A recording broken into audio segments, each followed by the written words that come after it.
Hello,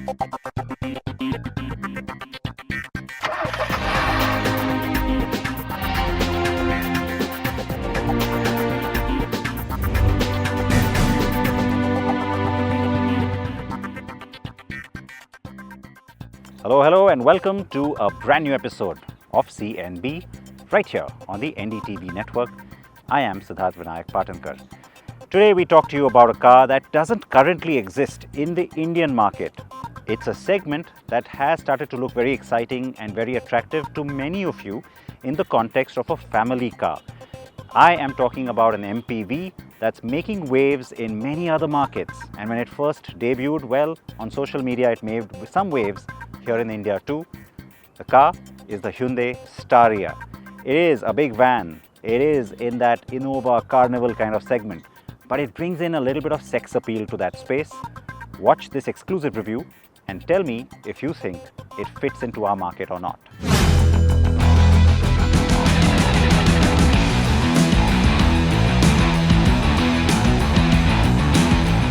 The Hyundai Staria is a big van. Yeah, let's get that out of the way so that at no point are you either fooled into or expecting it to have any SUV-like qualities. A multi-purpose vehicle or MPV, the Staria is a replacement for the Star X model line, especially here in its home market, South Korea. And it is a big improvement. I don't just mean technically, but also in terms of finish, design, and dare I say it, sex appeal. Now the Staria is a big car, and the footprint for a minivan like this, well, it's always going to be big. So it becomes even more difficult to move away from its utilitarian look, or so you would think. A lot of style that's been thrown into this car, and I think that's why it got so much international attention. It's not because of its proportions, it's not because it can seat 7 or 8 people, even 11 in some configurations in the future, but it's because of things like this little almost metallic bronze offset with the black. Look at the pattern in the wheel. Really stylish, very modern, very edgy. And then the face. Now that is certainly not like anything you've seen on the road before. Very clean in the front. This DRL and the little integrated parking light that runs right through the hood. And then you got the headlamps and a very stylish grille. Now the grille again can be configured many ways, depending on the variant and depending on your taste. The face is bold and yes, very futuristic, but so is the rear. One of the things that's really been discussed a lot in the context of the Staria, the tail light. Now it's not just that it stacks up like that. I mean, the old Star X also kind of had something like that here in the Korean market. But these individual LEDs, they are actually individual LEDs. There are 160 of them just in this red light section, which is the brake as well as the running lights of the car. And that, I think, the tail lamp is something that really stands out. Now, interestingly, in the base version of the car, you get a regular light that's about the same size, but it just has a black mesh grille to give it the same effect, the same styling. I think that's very smart, but having the individual LEDs, very cool. The USP of this car is its size and cabin roominess. And now start thinking Kia Carnival and not Toyota Innova to get a better idea. The very latest that you can expect from Hyundai, of course, definitely in its latest MPV. And so the layout of the dash is, of course, unique to this car because of the kind of space you get. But some of the things we've seen them before, like this whole flat look for the touchscreen and the climate control system. You saw that on the Tucson for the first time. There's no gear stick, just the buttons here. Again, saw that on the Tucson. Wireless charger, this one is nice and flat, and it's very easy to put your phone in, and it does take the bigger size phones very nicely, charges them quickly too. You got a seatbelt warning for the rear passengers. I really like that because in the context of a family car like this, that safety is going to play a big role. Airbags all around and different specs, of course, that you can get. Lots of storage all around as well. In the doors, you've got huge, big spaces. You've also got a little space up here on the dash, which is interesting, and you can put some knickknacks in there, and a massive amount of space between the front two seats. This little sliding cover, what's nice is that it's got a depth to it, so you can use it as a little bit of a parcel tray, and if you want to open it, it's got 2 stages. The first stage reveals the cup holders, and then the second stage reveals the nice deep pit of storage here. That's really nicely done. The finish is really good too. Pretty impressed by that. The instrument cluster is virtual. Again, it's the same layout you've seen before, but it's housed deep into the dash because it's not one binnacle and steering cluster that you usually have in most cars. This is something unusual and different, really stands out and looks pretty nice too.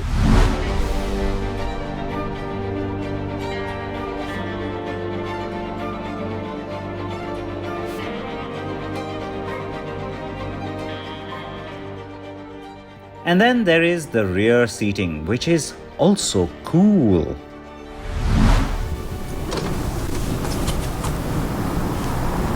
An electric sliding door, of course, has to be expected, and comfort has to be expected. Lots of space, huge amount of headroom, and a nice comfortable seat. Now you have these captain seats, but they're not just individual seats. They're seats that let you manipulate your comfort quite a lot. So you've got this little lever here, which lets you move the seat from side to side. So you can actually go and get a little more shoulder room if you want to. And then you've got this one, which lets you go forward or back. Now that's the simple part. You've also got electric functions to recline the seat. All right, let me not disappear from view. And also another little button that lets you raise this section. Business class travel, that's what you get really. It's very comfortable. It's also a little more upright and a little more ample than other seats we've seen like these. So you can really relax and have a comfortable ride.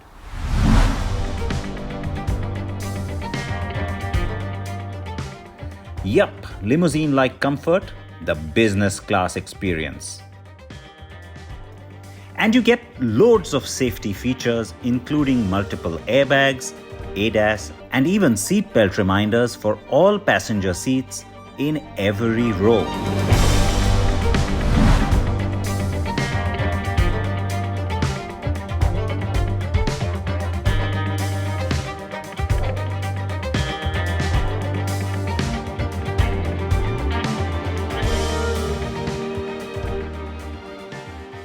There's a real sense of airiness you get from this cabin. It's not just because it's a big van.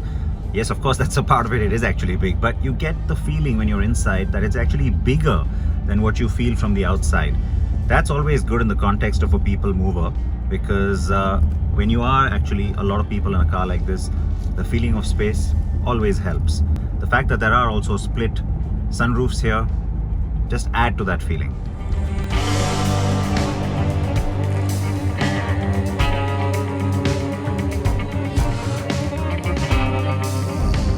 Now, a couple of days ago, I was in another Staria with a British, American, and Japanese journalist.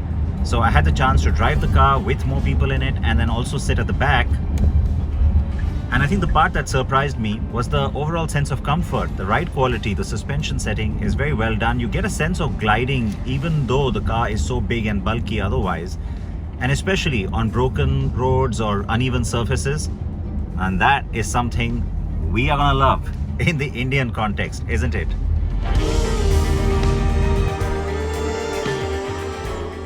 The Staria gets a 3.5-litre V6 petrol engine and also has a 2.2-litre common rail diesel as option.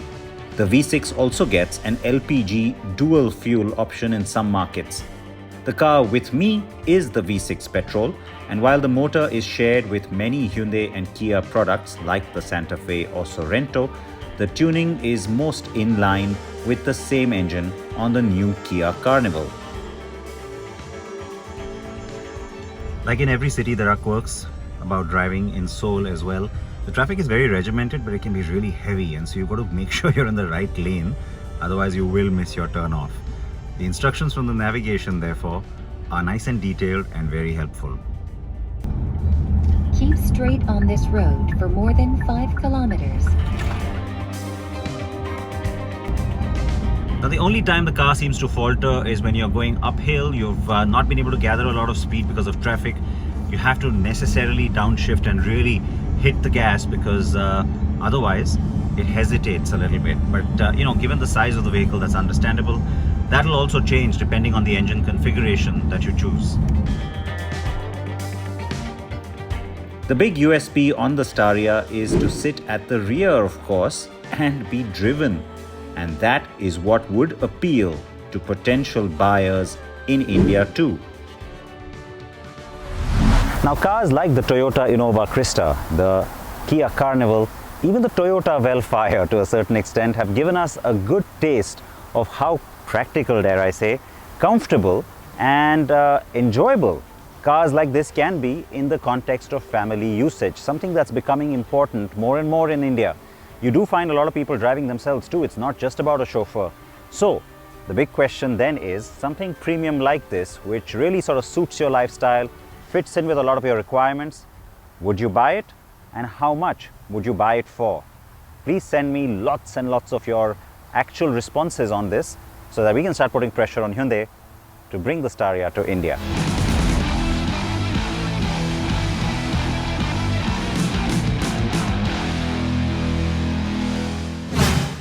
A big exclusive here on CNB, all the way from Seoul in South Korea. So definitely react to that. It could be an interesting product for our market. Now let's take a short break. On the other side, there is another interesting product. This one is on 2 wheels. Keep watching.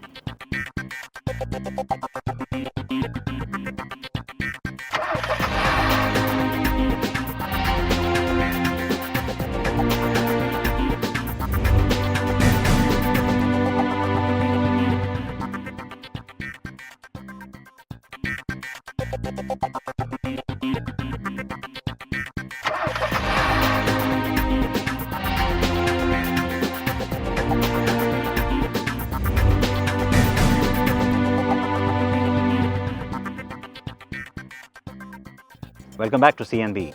On to the promised bike, it's the Sportster S from Harley-Davidson. The latest in its Sportster lineup, this one also brings the new Revolution Max 1250 engine to the party. So is it just about a new model? Is it just about some new features? Or does it really deliver on the overall promise that Harley makes with its Sportster range? Preetham Bora spent time with it to find out.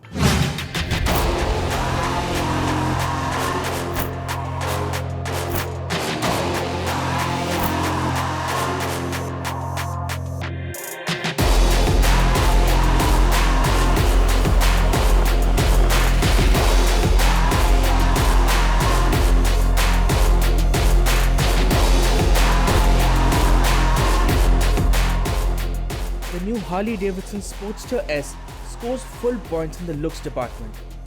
It certainly underscores Harley-Davidson's factory custom intentions. Part cruiser, part flat tracker, if it's one thing that makes an immediate impression, it's the muscular, badass stance.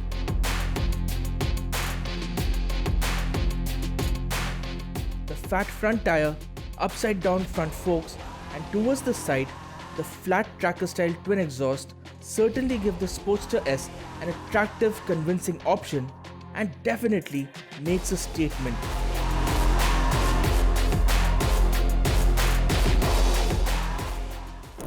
The Harley-Davidson Sportster has been around since the 1950s, and it's been quite a popular range of motorcycles, particularly in the US, where Harley-Davidson sells the largest number of motorcycles. The new Sportster S, however, is a complete departure from the Sportsters as we know them. This one is completely different in terms of performance, technology, features and electronics. And it shares a brand new Revolution Max 1250 engine shared with the Pan America 1250. Of course, it's in a different set of tune, slightly different set of tune. It has liquid cooling, variable valve timing, and the engine is a stressed member of the frame, unlike the frame mounted earlier air-cooled V twin engines. And just look at the design, it looks hunkered down, poised, and is a definite head turner. But how does it ride? Let's find out. The most noteworthy element of the Sportster S though is its Revolution Max 1250T motor.